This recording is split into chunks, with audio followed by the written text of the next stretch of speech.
From the blistery sands of Bahrain to the tight and cramped city of Vietnam, welcome to the Transnation Esports Tier 1 Assist Division. I'm Brett Keenan, joined in commentary by Michael Garone Jr. Once again, we've gone from an open playing performance circuit to a tight, twisty street circuit.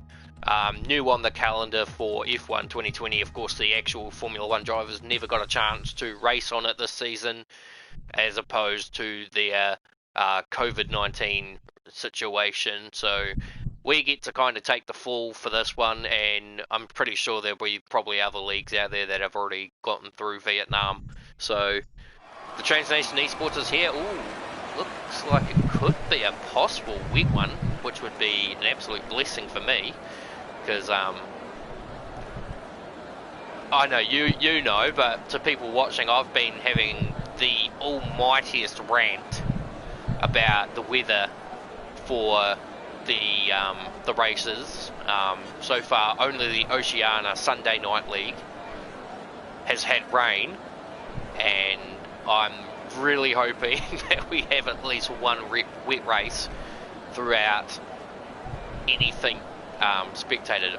Personally, I'm going to throw the mocker on you on this one, but it would be quite interesting to see the Tier 1 No Assist division get a bit of rain, just to separate those who have been sweating at the dryers between those who have been looking at both alterations. So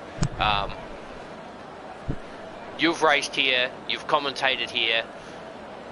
What are the expectations around this very interesting looking circuit? Yeah, tricky circuit. To be honest, it's been a lot more tame than I expected.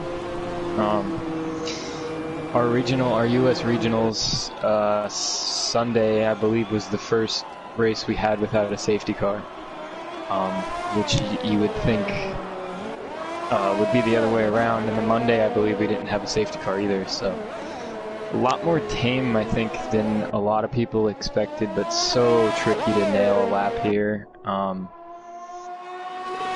You miss one, especially in the third sector, you mess up the first bit of the S's, your run through there is totally ruined. So really tough place to get a hold of.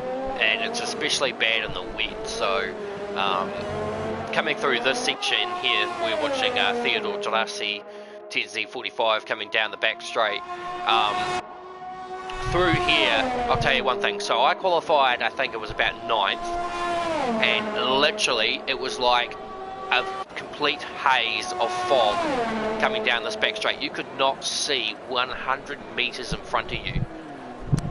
Like even the flashing lights of the rear of the car, you could not see that. So it was quite treacherous, and track position was quite critical to getting out of that spray and out of people's line. So, and then coming through this fast windy sector here, you just, like you say, you just got to get it absolutely right, because one mistake can either see you in the fence, or it can see you quite openly out of line and off the target number. So the average lap number we're looking for today is going to be roughly around the 34s, maybe even into the 33s if we're lucky. Of course, you can't discount the two Mercedes drivers who, surprisingly, actually, in speaking of that, no Jerome today. Yeah, that's going to open it up for a couple of people to contend.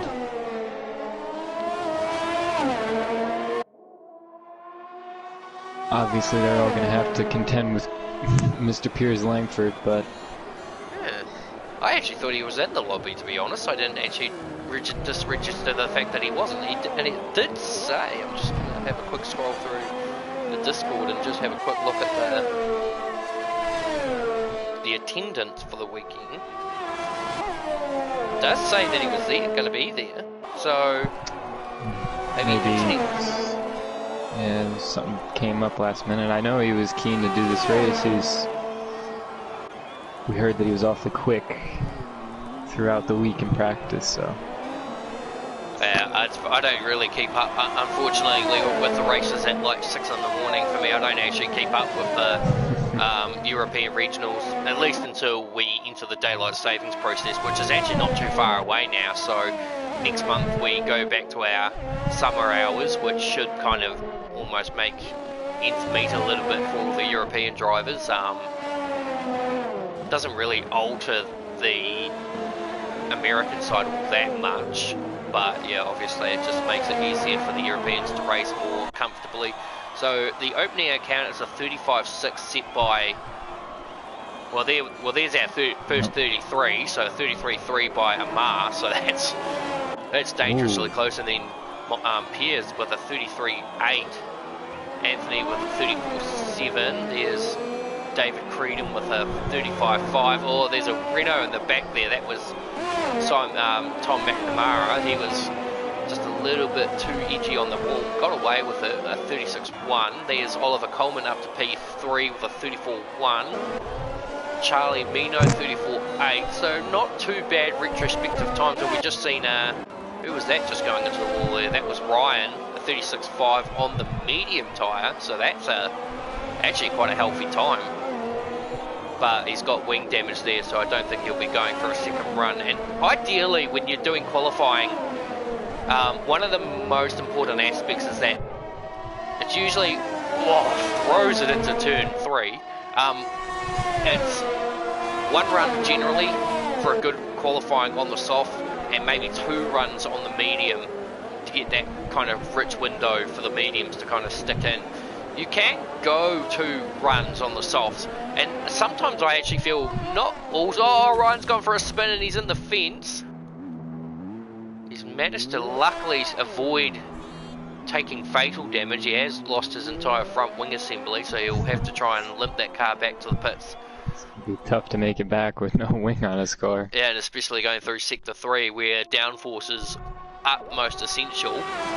But as I was saying, you know, you can do 2 runs, and I find sometimes on certain tracks, Vietnam in particular, the tyre does seem to awaken a little bit more on the second run. But obviously if you're trying to run a one-stop strategy, you don't want to be carrying those tyres any longer than really humanly needed. So it's better to take the 1 run, and of course by doing 1 run then you've got a better chance of getting on your fresher sets. But obviously then, so there's a bit of a catch-22 between the 1-stop and the 2-stop. So the 1-stop, obviously it means that you don't want to be using a set of tyres more than 1 lap to get a lap in.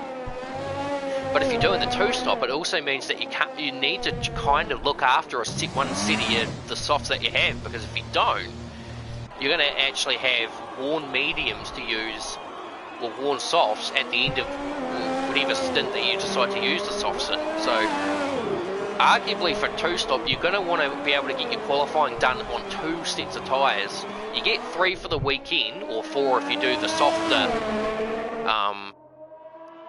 the regime. So if you're going to go for the 2-stop, it's probably more essential to go for the softer outlook of things. And if you're going to go for the 1-stop, probably better to do the harder, so that you don't actually have as many. You only have to kind of really push on the couple of set of softs that you do get. I know that they've eliminated the hard tyre out of qualifying, which I think is a bit weird, but obviously most people will likely start on the hard. I mean, pretty much speaking, Michael, at this point, only 1 driver is going to have a free set of tyres for the race. Yeah, I mean, that's going to make it interesting. We haven't seen a lot of people start on the mediums, even guys outside the top 10. A lot of them opting for the softs. I find that the softs feel way better than the mediums. Like, there's such a difference in the 2. And even like you said, I feel like that first stint, there's a huge difference. You feel like there's so much confidence once you make that pit stop onto your second set. So yeah, I guess if you can start on the medium and get through that struggle at the beginning of the race, it's going to put you in a good position for later on. Yeah, we're just running on board here with Vagala Sioi. Actually, it was a perfect example of just what we just saw there to kind of give an explanation. Yeah, one of the biggest talking points of the weekend is the pit lane exit for Vietnam being so open-ended. So you obviously cut through turn 1 and the start of turn 2, so you gain an advantage by making the pit stop, so you don't lose openly. It may feel like a long pit stop for Vietnam, but it's actually quite a short stop, because as you look at the entry on the mini-map, it cuts through the final 2 turns and probably gives you a bit more speed coming through, so you won't lose ground coming into the pits, and you don't lose ground coming out of the pits. But the biggest problem that we've got is that the exit of the pit lane merges quite quickly into the racing line of turn 2. So you've got to be able to kind of manage yourself in a little way that you're not gonna come screaming out in front of someone, especially during qualifying. The last thing a person wants to do on their flying lap is to play evasive action, because the person in the pits hasn't really looked at anyone coming through and then has just gone speeding out of the pit lane without any consideration. So there'll probably be some like unwritten rules based on how you would approach the pit lane service coming into qualifying. In the race, obviously you're going to be fighting for position, so you don't really want to be like surrendering or giving up too much ground, and most people don't tend to take the racing line during the race because it seems to almost hurt your run into turn 2 and 3, well 3 and 4 I should say, as Vagelis did a 1 minute 35 flat which put him P6, so not too bad, no improvements really from anyone. But what we'll do now is we'll ride and ball with Piers Langford and do a flying lap around the circuit. So you go to turn 1, it's a very interesting turn 1, you just got to be able to get in the nose in and then swoop it through. Then turn 2, this long sweeper, here's 3 and then 4. Of course if you get that wrong, then, oh, so close to the fence. And then down the straight, the first of the DRS zones. He's got a car in front of him, I believe that is a Racing Point of David Creedon. Oh, Lamar's just crashed. And yeah, oh he has too. In fact, that's just a hairpin, it looks like.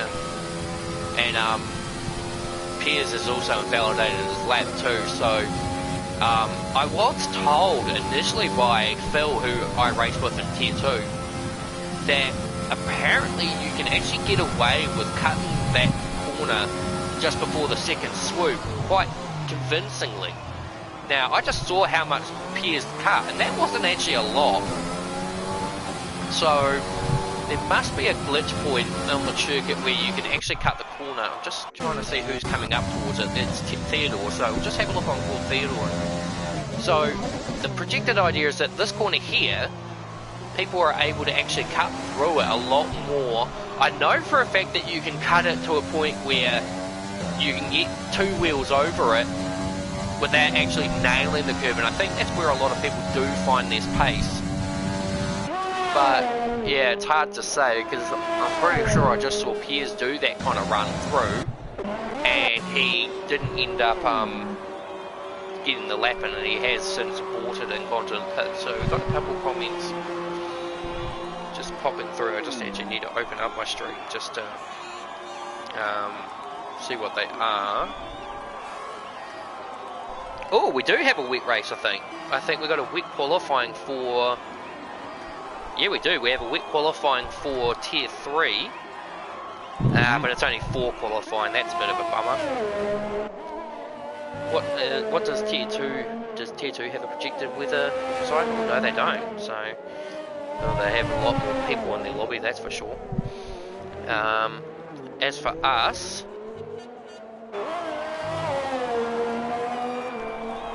So these are all coming from Albert actually, all these comments. So he believes the 1 stop and the 2 stop are equal. Soft and medium is possible. And then he has stated to me that you can cut the corner with 4 wheels. So yeah, you can there, but it's very. I mean, the track limits here kind of has to be expected that they're not perfect. Being a brand new track, nothing's going to be perfect. But yeah, there's a couple places where you could go quite wide. Even turn 3, you could go 4 wheels off over that white line and you still won't get invalidated. We'll see if Ryan does that here.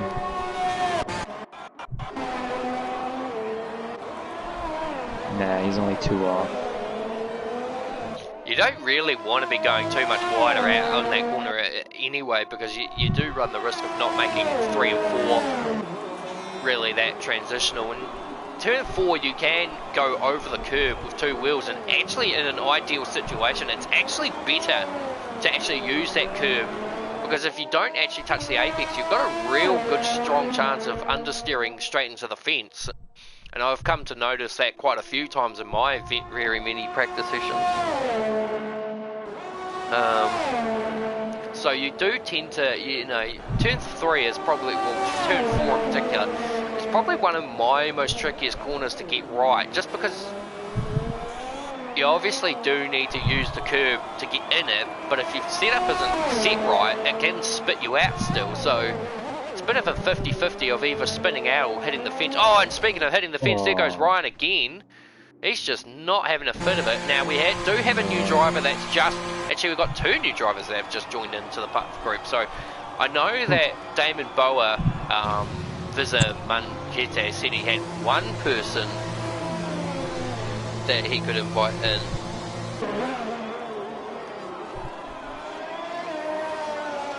And he must have had a second, but oh well, it boosts numbers, and if they prove to be well enough, we do have some vacant seats in tier 1, so if they prove to be up there or thereabouts, can always draft them in. Because obviously today was the last day that Bob Connolly, Irish New Potato, had to attend a race, so his seat at Red Bull will be forfeit. He did have an initial replacement, and that replacement decided to leave not 1 day after registering. And then there is a vacancy at Toro Rosso as well, due to Milan Malgo, Ryan's teammate, not committing to the season. So one of them is in the Alpha Tauri, which we are watching on screen now. His sector pace isn't overly that flash. I can't tell if he's got wing damage. He doesn't. But I'm guessing, I mean, it's not saying that it's on an outlap, although that could be on the account of... Whoa, talk about sliding one through the far sector. I mean, I don't think I saw a moment where that car was actually in a straight motion, but surprising to say that, you know, through this all, currently, Amar Singh, despite being out of the session for now well over probably about 6 or 7 minutes, has still not been threatened at the top.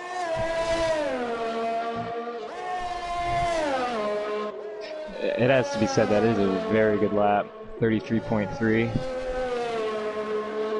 And that was on his opening lap as well, so... Yeah, very, very well spoken, Albert. The key, one of the many keys to winning this race, or even finishing this race, is to keep your nose and penalties clean. Probably not the easiest thing to put into consideration, especially given it's a brand new circuit. Not many of most of these guys do race in the European regionals, but they don't often race against the other lot. So there's so many different variables. It's the same for the F1 Nationals and the F2 Nationals for the no assist division. It's going to be the same for the both of us. We obviously have raced against some of the people that we do race against. Although I suppose in your theory, the only person that you race against on the Sunday night, well, the Monday night, is actually only just Andrew Honda. And, well, my teammate as well, Daniel.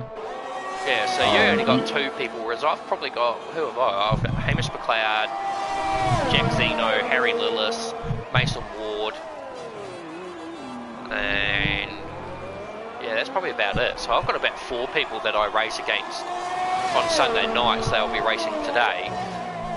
So, and then yeah, the rest is a complete unknown. So you've got to be careful about how you approach it. Now, I've been watching this lap of Piers. It hasn't been the smartest of laps.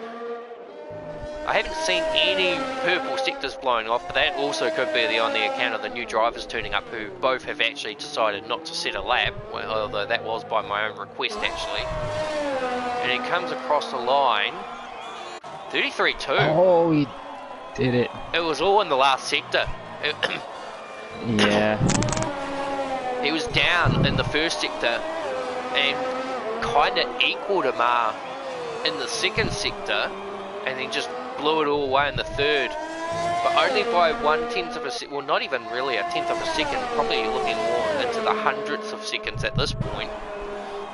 Theodore has moved to P4, and there we go. So that's qualifying done. So wants the blue, Pierre Langford, showing us why he is our most prominent to be the champion of Tier 1 assists. Look at that, there you go, 5, so half a tenth separates the top 2, and then a second separates the top 4, so you can see a little bit of gamesmanship by it all, and you can see quite the invasion of the Dutch army. 4 Dutchmen, 2 Welsh, a couple of Irish, an Argentinian, a Greek, and a Great Britain, and an Englishman. So quite an interesting array of talent and all that. Obviously it's quite interesting in Tier 2 no assists. You've got German, you've got Swedish, you've got Norwegian, New Zealand, Australian, UK. Don't think we actually have any Americans in our group. Maddie. No, Maddie's Tier 3. Oh yeah, that's right. Could quite easily jump up to Tier 2, although his good pace at the moment has been kind of compounded a little bit in the national series. He's done very well in the regional series. It just hasn't quite translated over to the national scale. He did score pole position at Australia only to jump the star, and then I don't know what happened in Bahrain for him, but he did claim that he had fumbled another podium finish based on that. Yeah, it seems like small mistakes for him are his Achilles heel at the moment. Oh, don't get me wrong. I think it's probably said for all of us in some regards. Like for me, despite my increased pace in the game, qualifying is still very much my Achilles heel.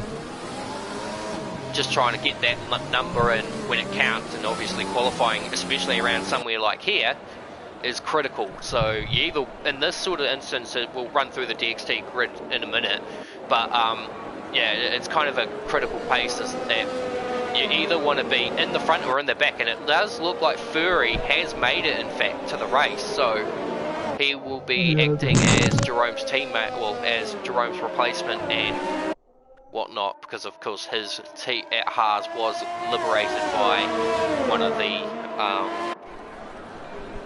new reserve drivers. So DXT starting grid for Tier 1 Assist Division sees Piers Langford once again on pole position and looking quite strong, but he has his fierce rival in Amar Singh alongside him, and Alfa Romeo just continue the strong run of having both drivers up the front, with Oliver Coleman once again in the top 4 for qualifying. I think this is his 3rd consistent top 4 qualifying for him. Then you got Theodore Dragici, the Romanian, in P4, and then Vagler Sioy from Greece. He is in P5. Then you've got the defending Tier 4 champion of DXT, Jake Anthony, or Jake Hargravis, however you want to put it, in P6. Not quite up to speed with his game as one previously thought, but I'm sure his consistency almost makes up for his a little bit of lacking in qualifying. Then you got David Creedon in P7, missed Bahrain, be back and ready to go. It's not a race you want to come to after missing one, but you know, it doesn't matter. Charlie Mino in position 8, Damon Boa P9, Tom McNamara P10, Ryan, who unfortunately didn't set a lap on the soft, did set them on the mediums. What is he starting on? Just have a quick look at the tyres. He's going to be starting on the mediums, so everyone position 11 down is on the mediums. So then we've got Giuliano 03 in P12, Leroy F1 in P13, and then Stephen Ferrante in position 14, acting in the Mercedes. Now, we came to a quite a embarrassing yet funny development last weekend. Well, actually, we only just found out about it about 5 minutes from now, but we'll just wait for the lights to do all of that stuff, and we'll explain that when we have a free moment after the race start goes. So the lights build up, the lights go out, the revs build, it's getting ready to go, and lights out, away we go for the Vietnamese Grand Prix, the first for the Transnation Esports national category, and it was a good start by, actually it was a real good start there by Theodore Togeshi. He's going to actually try and contest P2 here. Piers Langford claws his way through and takes the lead. Amar holds on to second, Theodore retains P3. Oliver's getting just a little bit under attack here by David Creedon. They all managed to get through turns 1, 2, 3 and 4. No, it's just as I say that. Oh, no. Damon Bowen caught up. I don't know who that other car was. It might have been Ryan actually. Yeah, Ryan as well. He's got damage.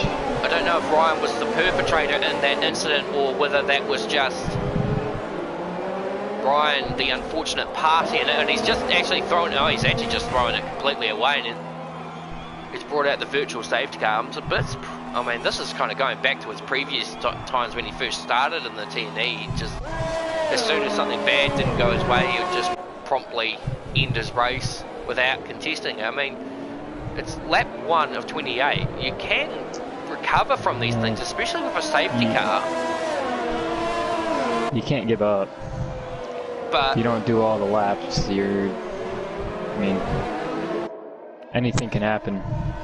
Well, exactly, Might and I as mean, well we've stay seen out there cases. and- I have seen cases where drivers have had an accident at the start of the race, pit for a new wing, and have still come back to win the race predominantly. So, you know, there's still plenty of alternatives that you can take. But anyway, we're back to green, and Piers will take the lead, and obviously will set the fastest lap of the race. So the biggest loser of the top 5 was actually Oliver Coleman. Really, he's only, I mean, yeah, he has only lost 1 spot, but obviously on a type of track like this, you don't necessarily want to be having bad starts and losing ground to the leaders. But although Theodore is a contender up the front, don't get me wrong on that, but I'm sure Oliver will not like the idea of having one more car in his way on doing that. Pretty good start by Creedon too, because he started P7, he's up to 5th, I think. I'll just have a quick look at the intervals between the drivers. So, sorry, the big movers and shakers. So, Jake has moved down to 1, as is Vagala Seoy. Oliver down 1. Stephen Ferrante up 6. He's P8 at the moment, having started P14. David Boa obviously was caught in that incident with Ryan. We don't know, like I say, we didn't quite see the whole story in that. And Tom McNamara now just being overtaken by the 2 reserve drivers who are running simultaneously. Linus Stern in positions 10 and 11. Now, funnily, I would have thought that because even though they entered the race late, I would have thought they would have retained their racing numbers, but surprisingly, they still run the 26 for Kvyat's car and 20 for Magnussen's car. Now, we've just got this Leroy guy in. I don't see any damage on the car, so maybe, unless it was like a very light green wing, we'll just wait and see, because we've also got Simon McNamara in. That's what I keep thinking. So I'm thinking of the Holden owner, Tom McNamara. So there is a front wing change for him, and there is an obviously, maybe these 2 did come together. So there's your projected strategy for your 1 stop and your 2 stop strategy from your softs to hards and all that. So I didn't quite actually make sense of it because I was too busy focusing on the thing. But battle up front, Amar is definitely keeping Piers occupied. It's DRS. I wonder if there'll be a move here. Here we go again. So there's actually not a lot of variational differences between going from soft, medium, soft to soft, hard, soft. So that's, you'd almost kind of beg the question of why even bother using the hards if it's not going to give you any yield, other than maybe the idea of pushing them a little bit longer.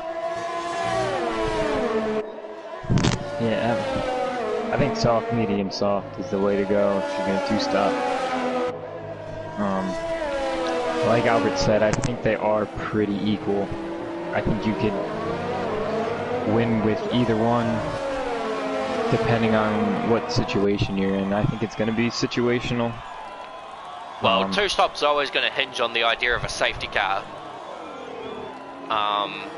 And one-stops are always going to hinge on the idea of not having safety cars. We've got a yellow flag. That's Furry in the fence and coming out of the penultimate bend, which is not that hard to do because obviously you're trying to get the car slowed down extensively, and because he's done it at the penultimate bend, he has missed the pit lane entry, so he's going to have to take a whole lap around on that damaged wing, which, given it's on the left-hand side, it shouldn't be too bad because most of the corners are not left-handers, so he should be able to get away with it without losing too much open ground. But this battle at the front still rages on. In fact, there is still a battle too between Oliver and Theodore, and I think this one will more likely result in an overtake as Oliver goes around the outside, which leads into the inside of the corner. He then filters back in. Theodore doesn't protest, and that's Oliver back up to P3. So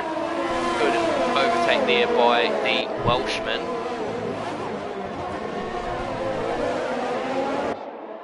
So, was that? I could have sworn I just seen someone in the back there just lose it, but maybe that was just the angle which the cars were coming through. So Langford under some pretty intense pressure here by Amar, but the two have managed to actually pull out a 4.4 second gap over Oliver. But Oliver now with fresh air should be able to bring himself back into this battle in no time flat. Amar really takes a really interesting line through. We got Tom McNamara and losing it on that little bit of apex there, but yeah. Amar takes this really interesting line through too, where he actually ends up mounting the curb. And I'm surprised that it hasn't really affected him in the way that it hasn't spat the car out like a chew toy. If anything, it actually gives him a slight gain going into the corner, but obviously it does hurt the exit a little bit, but we'll just... had to sneeze there. He's also saving pretty much all of his ERS, which is probably a good idea to take. There's no using it all up. There's no need to, like, when you're in a kind of situation like this where you know you're racing the person in front and you're staying with them, you don't really necessarily need to overtake them right away. All you got to really do is kind of let them run the race themselves. They run the pace, then you can stick to a number, which means you can look after your ERS, you can look after your fuel, as long as you're not getting backed up to the car behind. Then you've got the opportunity to just control your pace and your tyres while the guy in front is absolutely wrecking his, absolutely sweating bullets to try and keep himself ahead of this guy, burning his tyres. Now we've got a jumper in the pits. That's Vagler CO. I wonder if is that for wing damage or is this on strategy? That might be planned. 5 laps. 5 laps on a set of softs. Yeah, this is a planned stop. No, there is a wing change. So yeah, I'd say for now, unless we're focusing on the battles in front, I would say it's more likely to take on the account that anyone pitting now would be pitting for a front wing change. So, because the pit window for the softs doesn't for soft runners doesn't open to about lap 9, so or maybe even lap 7. I can't remember. But will Amar make the overtake here, or will he stay behind another lap? Because he's got enough energy to do it. Pierce does go a little defensive. Amar doesn't look like he's openly trying to make the move. He is moving around to allow Piers to see him in his real view mirrors, or virtual mirror if you use it.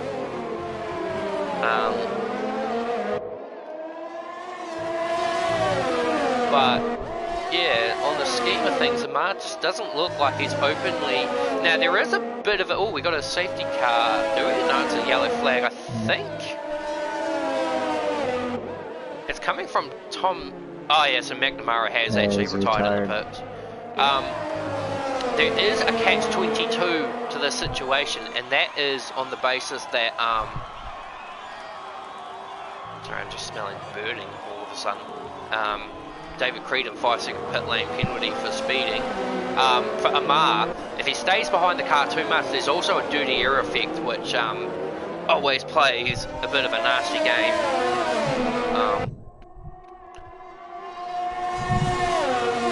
Really strange burning sound I smell all of a sudden. Anyway, so we got Anthony and David Creedon in. Anthony's been sitting in that pit for a little while. I wonder if he's had a front wing change as well. He came in for a wing change. So the gap, surprisingly, oh here we go. I think Amar's about done with waiting now. He's going to make a move. He's very close to the wall there, and he'll get that overtake done. Now has Oliver got wing damage?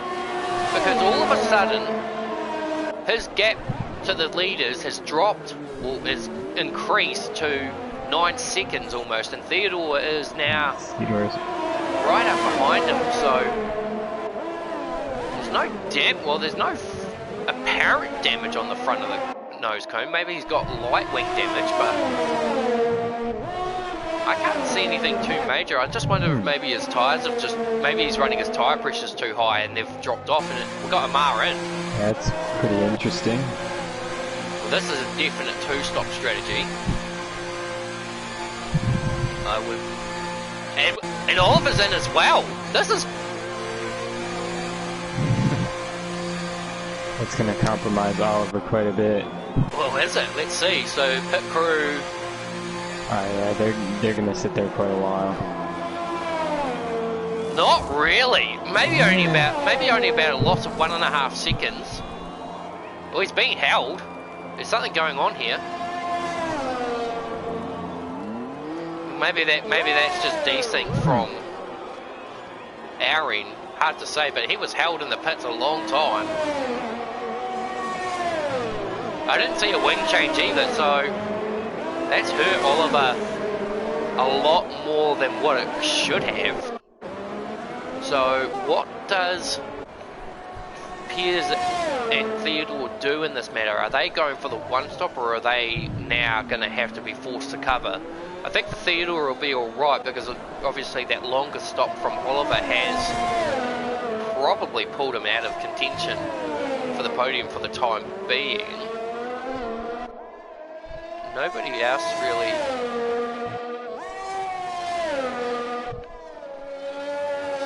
I have to give props to the guy, Giuliano 83 or 03, currently P5 at the moment on the medium tyre, so he'll continue to pull up. Oh, here we go. So Pierre's in, so Pierre is reacting. He probably needed to, because I mean, the one stop is obviously the most simplest way to complete. Wait, Hards. Oh, he is going for the one stop. Whoa. Well, it's either that, or he's going to take do the two stop but use the hards to get to a later window and then pit for the softs on I don't know, maybe about lap 23, 24, and then have that really extra burst of speed. Whereas Amar probably can. Amar gained just by pitting one lap earlier. Yeah, 3 seconds when it was basically just neck and neck. So the undercut is definitely quite a strong point here, and obviously, but the obvious thing that you've got to take into consideration too is not damaging your wing on your outlap, for your flying lap or whatever the case. So Theodore has stayed out an extra lap. Now I'm not sure, I would have to assume by this point, as we see Leroy in, he's doing a one stop from the looks of it, to the hards.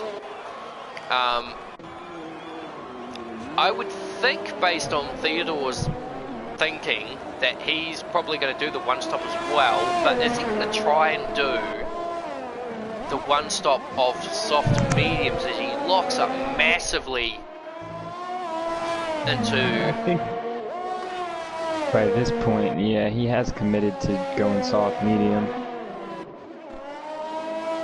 Unless he comes in right here. Yep, he is. He's going to come in right now. You could, I mean, what are we looking at? That's 18 laps on a set of mediums. The mediums roughly can only go about 14 before they start to lose their grippiness. Let's see what he does. So he's gone, no, he's going hards as well. So he was just obviously looked to try and get that one lap bit of difference in pace. Now where is Oliver on track? So Oliver's coming through the last corner now. And Theodore hasn't quite hit the accelerator, but because of the way that the pit lane works, we should see Theodore not as much of a gain as I would have thought. I actually thought Oliver would have lost so much more ground, but maybe the undercut, well, I wouldn't say the undercut as it is, but I would say that because Oliver's been on his mediums a lot earlier, maybe he did make back most of that time he lost in the pit, so there is that factor. It could also be that maybe he didn't lose as much time as we humanly imagined. The human eye can only dictate so much. So the gap at the front is now 3.7 seconds. We do have a battle here between Theodore and David Creedon. Theodore's going to try and go around the outside, but there's probably not enough braking here. And there is a disparity between... Oh... Yeah, Theodore was probably right to back off on that one, because I would have, as a commentator and as a steward, I would have deemed that as an illegal overtake, because he did overtake off the circuit. So he was right, he had a right of mind there to back off.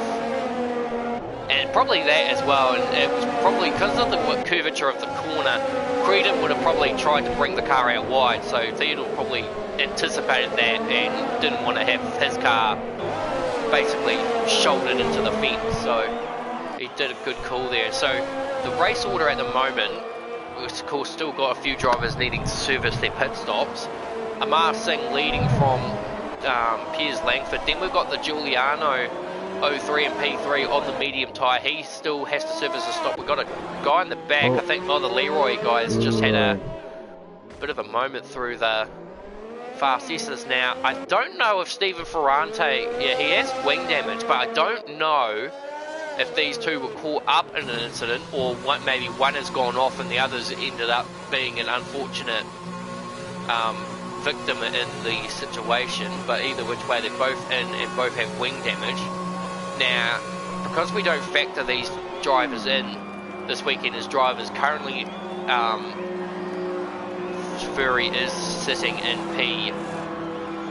Well, actually, at the moment he's P11, but P12, but he will be P10 due to the fact that these two drivers aren't registered members of the TNE, so their positions won't count. So every driver's position will go up depending on where these two drivers end up at the end of the race. So currently right now, this Giuliano guy is doing an outstanding job. He's stayed out of trouble, he's driving quite consistently, he's obviously got a pit, and he does.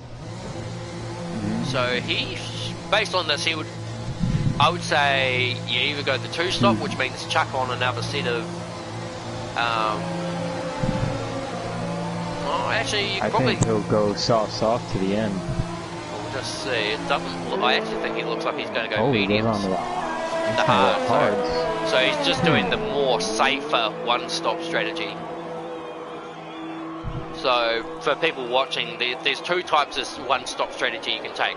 there's the aggressive one-stop approach and the conservative one-stop approach, and what you've just seen here from this Giuliano fellow, this is the conservative one-stop strategy. So this is basically, you can take the softer mediums or softer hards all the way to the end, there's no mistaking that, but the degradation of the hards at the end of that strategy is a lot higher, because obviously you're taking the hards a lot longer, because you can't get the unless you really push the softs to go 10 laps, you're obviously pushing, you're not getting as much mileage out of the softs. But with the mediums, obviously he's taking them to lap 12, he'll guarantee to get to the end and still have some decent pace on those hard tyres. So keep an eye on that one. He has rejoined in P9, but keep an eye on that one at the end of the race, because I can almost imagine that he'll be probably contending for the top 3 or top 4 at least by the end of this race. So through all of this, something's Oliver's moved up into P3. Yeah, something's happened there, because Theodore had got, well, he didn't clear Creedon when we saw him. I think someone just clattered the wall there. I think that actually might have been Oliver. It looked like a... What's that? Oh man. Was that an attempt of a...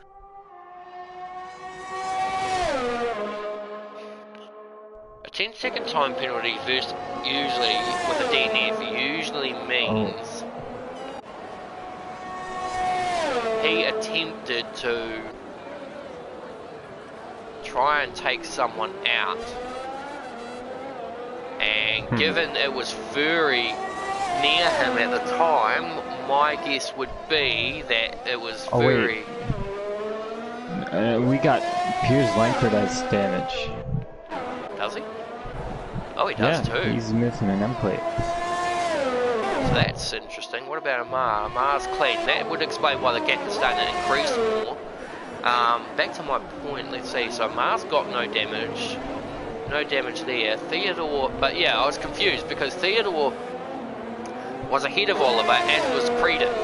So suddenly now, Oliver is ahead of him. So, well, he's ahead of them both. So I don't know whether that means that Oliver managed to get past these guys, or maybe the two had an off and got actually hit Langford in. So it's almost a little bit of a reverse play between these two teams. So obviously in Australia they had a bad result for Mercedes, and Alfa Romeo obviously secured a 1-3. Then last weekend Alfa Romeo had a very poor weekend, although Amar I think still recovered to P6. Oliver obviously didn't finish the race, but then Mercedes then had a 1-2.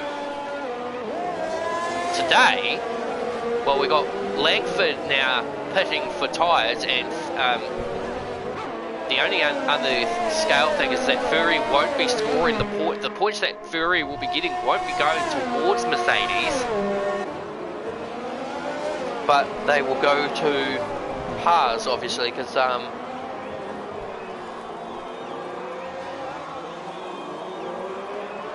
there's definitely a lot at play here. But now it almost looks like that Alfa Romeo will strike back with a potential 1-2 of their own. So it's great competition between the Alfa Romeos and the Mercedes.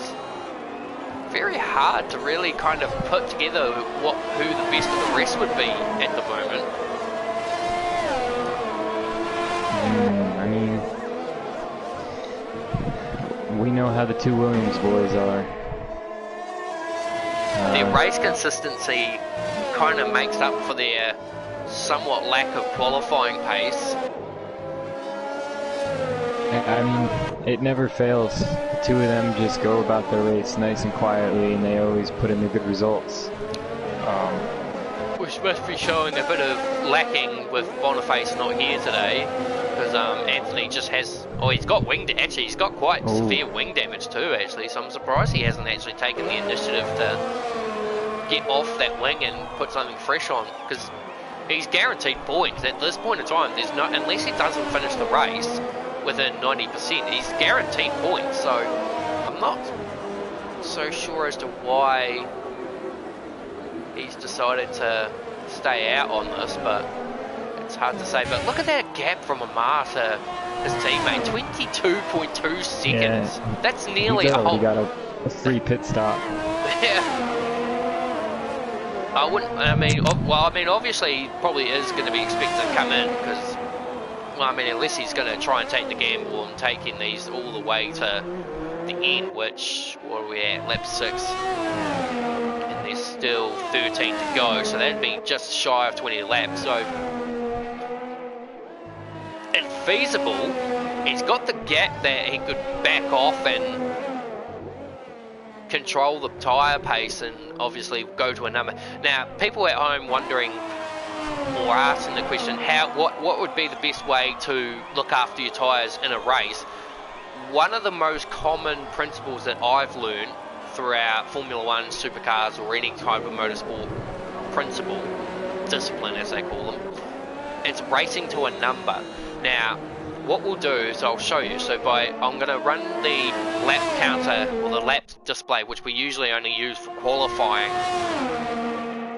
and I'll show you what I mean. So his first sector is a 26.9, which by the reckoning of the system is only 2/10 off his current best, which at the moment, we'll change that quickly just so we can see what his fastest lap is. It is 1:38.0. So we'll keep on checking this. So it was a 26.9 into sector 1. Just wait and see what he does in sector 2. Hopefully no one does anything silly while we do any of this analysis. Oh, Damon Boa calls it quits. So a 109.5, which I was actually kind of hoping to see the actual sector split rather than the time split. And then coming through the last couple of corners, you can definitely see the differences in speed between a race trim and a quali trim by any stretch. We just scrapes the wall, 139.2, so it's a 1.2 second loss. Now, did he take damage from that? No, it looks like he may have gotten away with that. So what I'm trying to say, and what we're going to do is we're going to stay on with him again and do another lap, and this will explain my point. So we'll just see what his first sector is, and then we can give you a bit of an analysis of what the theory behind it would be. So sector 1 is a 27.3, so he was actually 0.4 of a second slower that lap compared to his sector 1 in the previous lap. So coming down, so this could also be variant on his telemetry. So looking at he might not have run ERS on the straight. He may have bumped his fuel mode down. Those are some little things you can also do to help your tire condition. So going by Piers on the move. Yeah, we'll just keep an eye on that for a second. Still got time for that. So sector 2 for Amar, 110.2, so he's lost even more time going through it, but it does help for his. I guess he actually clears the move before he even needs to use DRS. That's quite impressive. So he's got 5 seconds to make up to catch Oliver and spoil the party for Alfa Romeo. So going back to Amar, he'll cross the line. So this will be obviously somewhere in the 1 minute 40s. 1 minute 39.6. So he actually kind of held it together in the wheels sitting on the track. Did you see that? Whereabouts? On the front straight, on the pit straight. We'll just wait and see Oliver come through, and I'll confirm that. Turn the lap data off. No, I don't see anything. It's displaying for me. Unless you're seeing a heat haze. No, there's a wheel on my POV. Just sitting there right out of the final corner. Oh, out of the final corner. No, No, it must be only on your one. So anyway, so to the point that I was making about the running it to a number. What generally happens is what you do is you pick yourself a type of time. So for a mile, for example, we could say a 1 minute 39.8, and then what you would be doing is trying to stay to that number every lap consistently. So you're obviously looking for a time that's not quick. You're not looking for a quick time. You're looking for a time that you feel like is looking after the tyres better. So you would be looking at your tyre management part on your MFD and all that. So you would be a little, obviously you'd want to know where you're kind of burning your tyres and all that. So you'd be making a number based on that. And then your ambition would be to achieve those lap numbers all the time. And that's also a good strategy to use for fuel saving as well. So short shifting, braking earlier, not even trailing off the brake instead of, so braking 50, using the 50 meter board. As soon as you hit the 150 meter brake board, you get off the accelerator, then you brake, so you're saving fuel. There's so many different variables you can use to look after your tyre, and if Amar is indeed trying to get to the one stop on the mediums, he will need to kind of work to a number. But I think at the moment he might need to take this strategy, because based on these numbers and based on the pace that Piers is on the mediums now, he will get overtaken. Yes, Amar will be on the softs, but see, the problem is that Amar can't react to this. He's gonna have to decide soon. Exactly, and that's it, exactly. He has to decide, does he react to the charge from Piers and lose out ground, or does he take a gamble and stay out? We've estimated the pit stop window for Vietnam is roughly as about, we were talking about it. He's in, so it's about 30 seconds by my understanding, so I could be wrong, obviously we're about to find out, but what tyre are we going to see? It's too early for the softs. It's another set of mediums. No, it is soft, so he's gambling on this a little bit himself, and Oliver's in as well. Well, he's got more of a gap this time to not be hurt by this, and Amar will come out in front, but I do question the integrity of, I mean, it's an 8-lap stint. They're expected to go 9 laps, but I just wonder whose tyres are going to drop off first. So Oliver comes out. 9 laps will be doable. Who's that behind him? Who's that coming up behind? Is that Giuliano? Yeah, so Oliver will come out in front of Giuliano. So Giuliano's one stop has put him currently in P6, and we do think actually David Creedon's come back on Theodore quite nicely. Yeah, as Albert says, if he manages it well, he can get to the end. But yeah, it'll be interesting to see the drop-off between the mediums and the softs, because to be honest, I think they're pretty much running on similar tyres now. Here comes Creedon on Theodore. Worn mediums on semi-worn hards. I'm a bit surprised that Creedon's actually got the pace on him, and he goes up to P3. But obviously Oliver's going to come at these two quite quickly towards the end.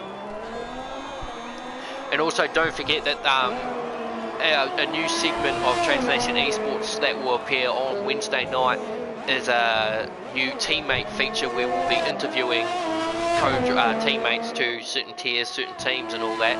And our first segment will be in fact with the Alfa Romeo duo of Amar Singh and Oliver Coleman. It won't be voiced. The only voiceover in the video will be me reiterating questions and stuff that I ask these people, this will all be text-based, because obviously we don't have a great deal of time, and the time differences between everyone is quite astonishing. Now, Creedon, oh yeah, Creedon did get a 5-second stop-go for speeding in pit lane, didn't he? So that's another change, and he'll go to the softs, and that puts Vaglis Sioy, in fact, who's just making a move now on Giuliano for position 5. So will Theodore react to any of this, I wonder? I mean, he's got a decent enough gap where I don't think he'll need to.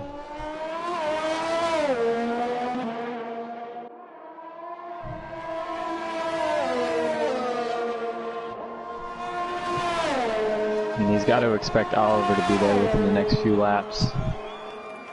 But I don't see anybody else behind him being close enough to challenge.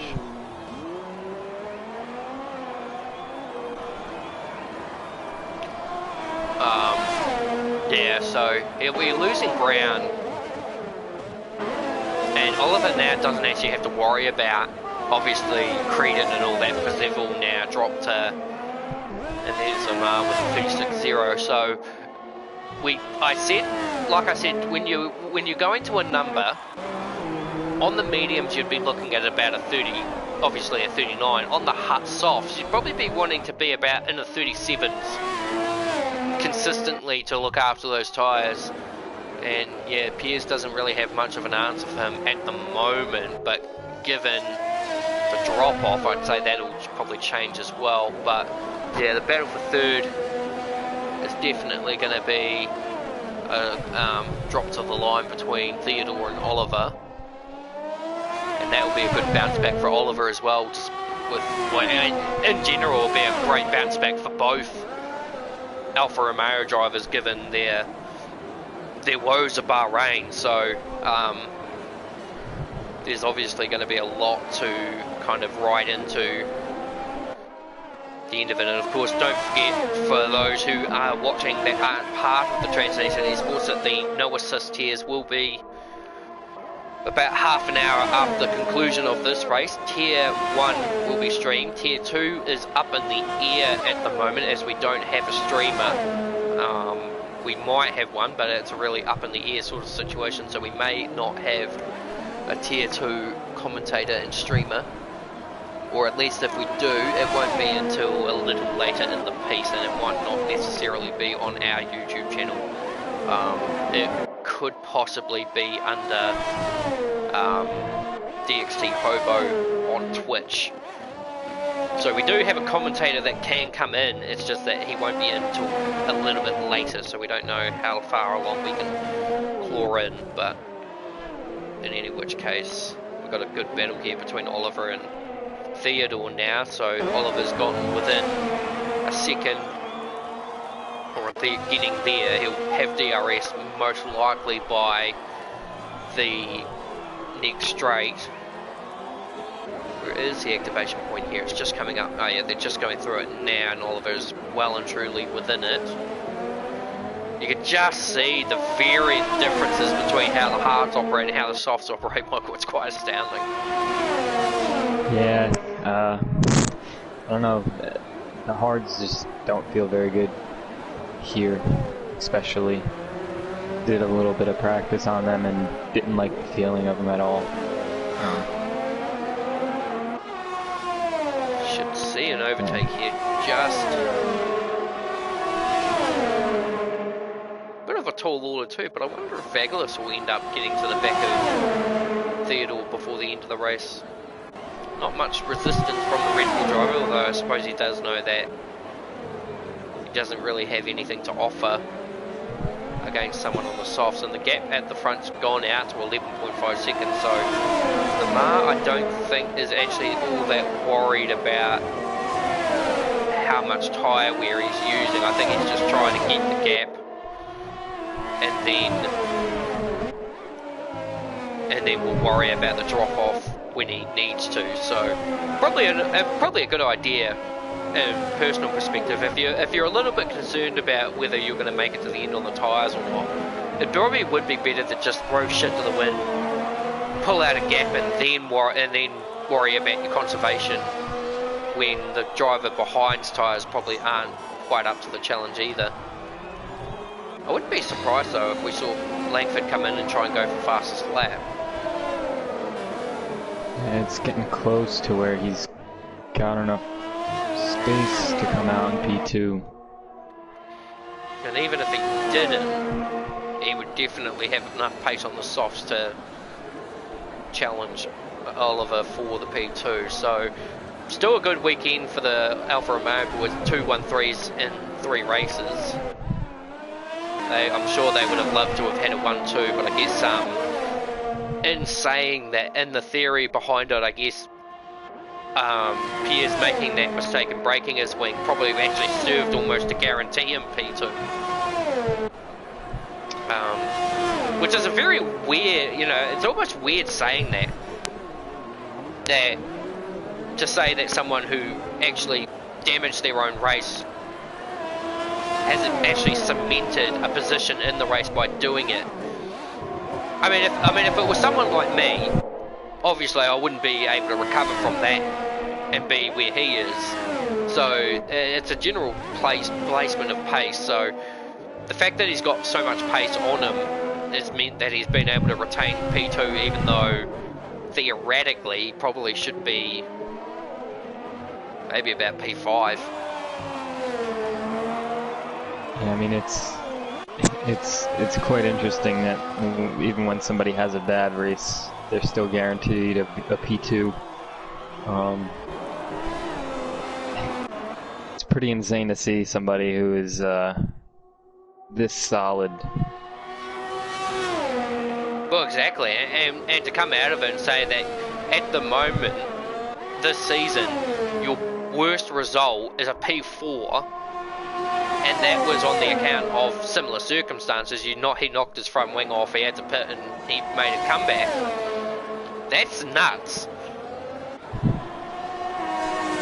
Yeah, if you could be picking up penalties, or picking up podiums, I should say, even with races that are being compromised and things aren't going your way, or you have to make an extra pit stop for damage, it's pretty impressive. I mean, Amar, to be fair to him, he's shown that he could compete with somebody like Piers, but when you look at the consistency so far these first 3 rounds, he's been super solid.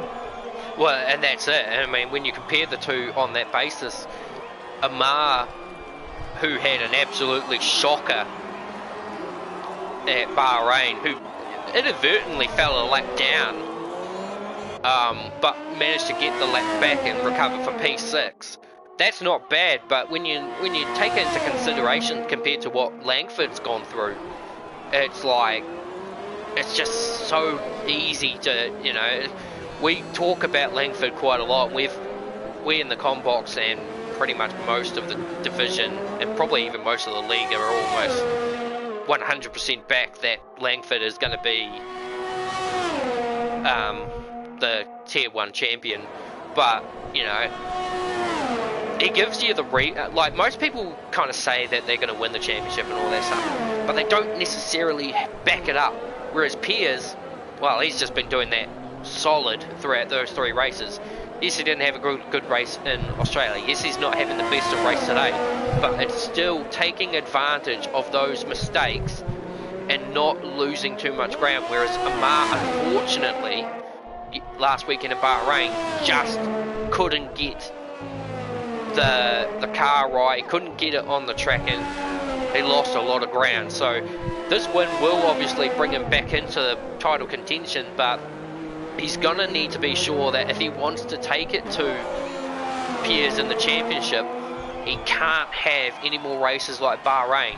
And if not, and on top of that, he's gonna need to hope that Piers starts having actually really bad races from here on. I mean, that's just the thing, is we know the 2 of these guys are gonna be the ones battling for a lot of the wins, and both of them are gonna have their fair share of wins. It's just gonna be about what they could do on their bad days and what kind of results they could claw out when they have a bad race. And I think that's going to be the real decider as the season goes along. And on top of that too, there's also Oliver to factor in as well. So, like, they basically, you know, Amar and Piers are going to be battling away. Oliver's obviously looking like the third. Well, between him and Jerome, actually, that would be an interesting, because we didn't see much of Jerome in Australia. He finished second in Bahrain, and of course he's somehow ended up missing today's race. Not sure why, but he and Oliver, obviously, Oliver definitely shows his hand. He definitely is showing everything he's got. It's going to be an interesting battle between those two for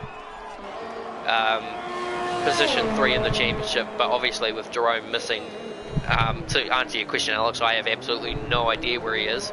He didn't announce that he wasn't going to be here. He had said that he was going to be here, he just didn't turn up.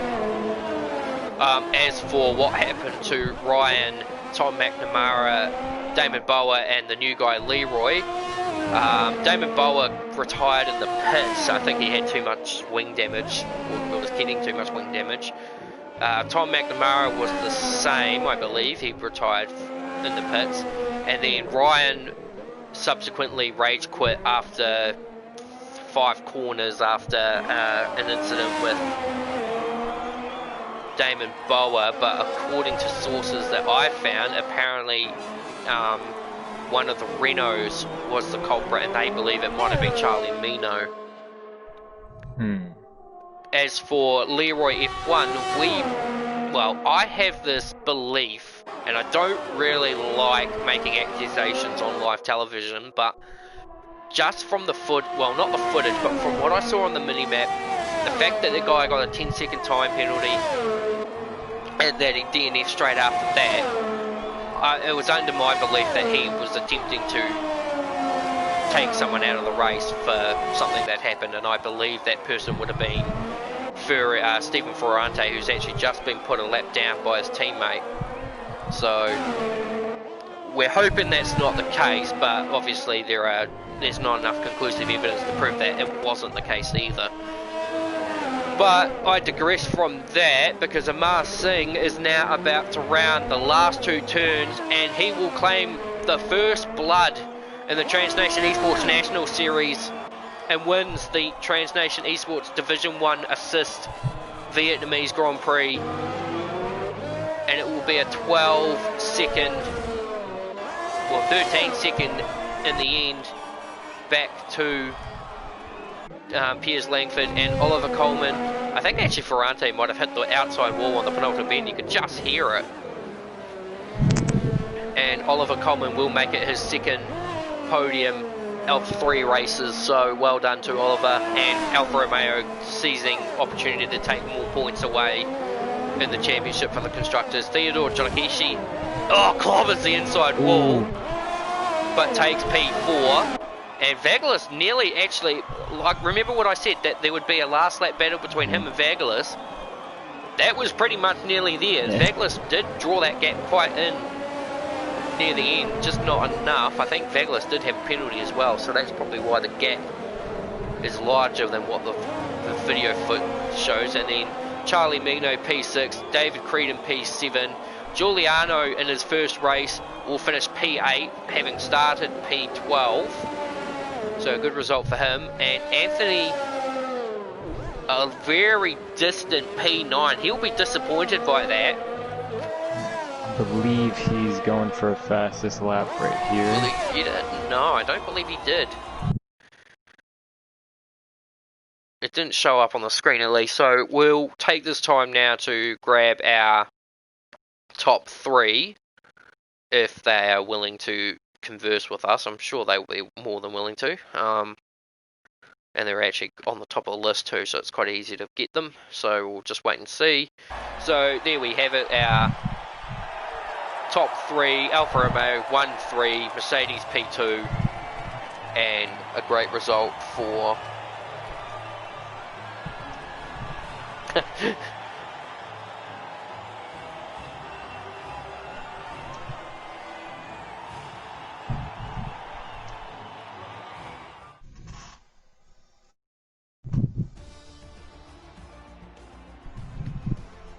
Yeah, so Oliver, the only driver in the top 3 to get penalties for exceeding track limits. 12.7 seconds was the end gap, and Stephen Ferrante was the only driver to have fallen a lap down.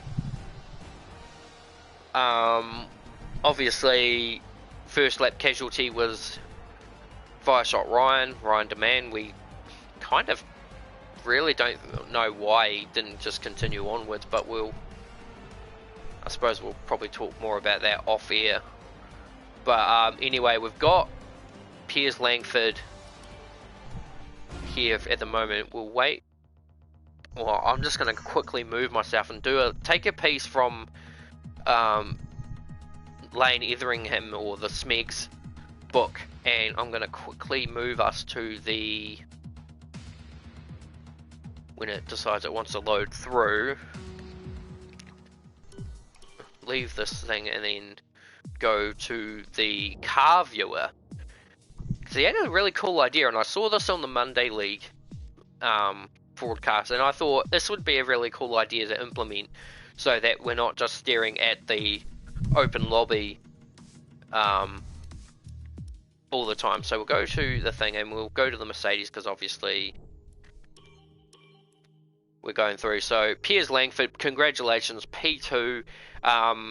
Obviously you were struggling a little bit with your ERS throughout the first stint of the race, and that allowed Amar, who was conserving his ERS quite a fair bit, to get the edge on you. We were talking about it in commentary, and we just can't get our head around the idea that you made a mistake while in P2 and broke your front wing and you came in for a pit stop. But it's very rare that whenever somebody does that, they almost guarantee themselves to be cemented into a position. So by you having your front wing dilemma and coming in for a stop and stopping for another set of mediums, you guaranteed yourself a position for second. You did lose the opportunity to take the win, but to cement second, even though you broke your front wing, you just don't hear about it. So congratulations on that. That's an incredible feat. But just talk us through your race anyway. Yeah, Vietnam in general I don't enjoy whatsoever. I thought Amar literally had the pace of me the whole race. You could see it in the first stint. He was staying behind me even with the dirt, and going into the hards, I felt I had the strategy over him potentially. I was a bit surprised they went on mediums. So I thought I could stay with him with the hards. I think I lost about 4 tenths a lap when we got into the swing of it, and then and then also I had the instant where some guys just spun in the middle of the road. I can't really avoid it.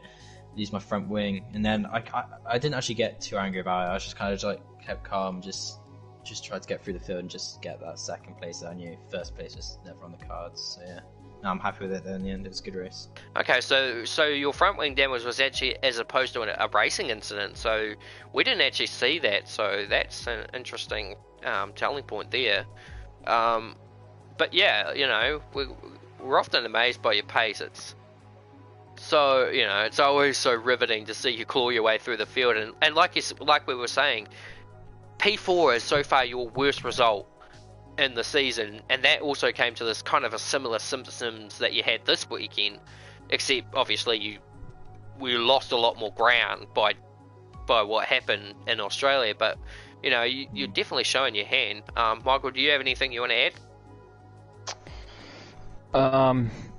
Yeah, just got a question about the strategy. Was your initial plan to do the one stop, or were you planning on throwing on a set of softs there at the end and giving it all you had? Oh, honestly, at the end I was a bit confused about what the strategy would be at that point. I knew the hards, the mediums would definitely make it to the end at that point. I thought that was the best strategy, but then I did realise halfway through that if I did do soft, I could have got fastest lap potentially. But yeah, it was No, I think what Michael meant was that when you made your very first stop for the hards, were you planning to take those hards all the way to the end, or were you gonna? Yeah, 100%. I knew they could definitely make it to the end. I was even contemplating pitting lap 10 and doing mediums to the end because I knew that was a possibility. I was always planning to do a one stop. Okay, so that's pretty much the emotion. So thanks for your time, Piers, and congratulations once again. We'll see you at the Chinese Grand Prix, probably a little bit more open, a bit more controlsive in how you approach your car, so we'll see you there. Amar Singh, so congratulations, you've taken a second win of the season. You've bounced back after your disappointing run in Bahrain. We were talking about the level of consistency between you and Piers might be a little bit different, but obviously you're taking advantage of the races that you know that you've got pace in, and you and your teammate, who we will eventually get to come to know a little bit better throughout the week, you two have definitely proven to be battling it quite hardcore with Mercedes at the moment for constructors honours. So congratulations on that, and yeah, talk us through your race. Yeah, it was good, I think. I think in qualifying, I made a mistake on my second lap and I just put in the ball, which messed things up. Could have gotten pole. The first stint, I think I was just trying to pace myself, trying to save ERS. I think throughout the whole entire race I was just pacing myself. I just really didn't want to get wing damage. That was the main goal today. And that's probably one of the other things too. It's keeping your consistency and keeping you calm. I did know a couple of times when you were battling with Piers at the start of the race, you didn't really look that interested in the idea of actually overtaking him. Was that on the matter that you were able to control your race currently behind him with your ARS, with your fuel management, with your tyre management? Was that all just pretty much that, or did you just feel like you didn't want to become the attacked as soon as you made your move? Yeah, as soon as I overtake him, he's going to have DRS and he's going to do the same to me, so it's better if we just don't waste time and make one move instead of having to, keep fighting, basically. I think after I made the move, because I thought that would happen, I instantly pitted, so I wouldn't get the cut on me either, so just covering every bases. And was your plan to always do the two-stop, or did that change throughout the race, because you had a clear gap over your teammate at the time of about 25 seconds, so did you plan to stay out on the softs or the mediums for the remainder of the race, or were you always intending to take the two-stop? No, I was always intending to do two-stop. I think it might not be the quickest strategy, but for me it's the quickest. I hate the hards around this track. I hate them. Yeah, I think a lot of us have been quite open about that one too. I think Michael's been very vocal about it mostly. Do you have anything you want to add on that, Michael? Congrats, Amar. You smashed it in qualifying. Absolutely tremendous lap. And yeah, in the race, you just did what you had to do. Well, actually, that's one thing. That's actually one thing I want to go back to quickly. Back to Piers on that one. Your qualifying lap. Obviously, you had to try and do something to topple Amar, who had been the benchmark of the session for pretty much the vast majority of it, and you knew that Amar obviously couldn't contest it because he was in the fence and out of the session. Your first two sectors your first sector wasn't too flash from where we were watching. The second sector kind of mellowed out in between both of you, and then obviously you got it in the third sector. So what kind of setup were you running on the basis that where all that came in? Were you running a very top end setup where your front straight line speed would be at its best, or were you looking more at an aerodynamic setup where obviously you were going to be slower in the straights but your cornerability made up for it? Yeah, it was. I did increase the front end. It was quite a last minute thing actually to change the front end to get a bit higher so I could get a bit more speed in the final sector. But my first sector in my first lap I completely screwed up, and then my final lap I was taking it quite conservatively because I think it's the just before the long straight I messed it up and lost a lot of time in the second sector. But yeah, I knew with Amar out, I knew if Amar was in, he'd get pole, like 100%. He was much quicker than me. But I knew that I just had to get a lap in with the track evolution, I should be alright. And Amar, just a quick question on that one too. Were you of the same build with your setup, or were you looking for more straight end speed? No, I think it's all about Sector 3 on this track, it's where you get the most time. Sectors 1 and 2, there's not many corners, mainly straight, so I went for a more higher downforce setup. I'm actually quite surprised by that answer. Actually, you know, most people would almost talk about Sector 1 and Sector 2 being where you make your time, but it's a very valid point that Sector 3 is the make or break of your lap. So it would be more efficient to have a setup that are catered to Sector 3 without obviously compromising Sector 1 and 2 all that much. It's quite, you know, I don't generally ask these kind of questions as more to kind of help my case a little bit, because obviously I race after you guys, but it's more to, you know, give people watching a bit of an insight, because obviously some of these guys don't race, some of these guys do race in the ladder bit, and they're probably looking for people's advices to kind of sit there and think, oh, okay, maybe I've been looking at this a little wrong and I'll change my wing structure, or I'll change my suspension or something like that. So it does prove that people do watch these kind of as an insight, and of course we do watch it because it's good racing as well. So unless you've got anything you want to add, Michael, will wrap things up. I don't know, congrats to top 3. Interesting race. You know, I think we're going to see a lot more of our podium today, picking up those podiums throughout the rest of the year. So, well, we do go to China next weekend, so China is not labelled as a lot of people's favourite circuits. I personally have found it to be quite a nice track for 2020. Last year wasn't actually that bad either. It was actually probably one of my only decent tracks of 2019. Unfortunately, I never actually ended up racing that season due to being away, so I'm looking to try and bounce back a little bit for it. Obviously not scoring any points at Bahrain last weekend, throwing away potential points by making an uncharacteristic pit stop. Didn't help my case, so we'll be looking to bounce back on that, and I'm sure Michael will be looking to try and maintain his consistency and strong results that he has been showing in the Tier 1, so people keep an eye on that.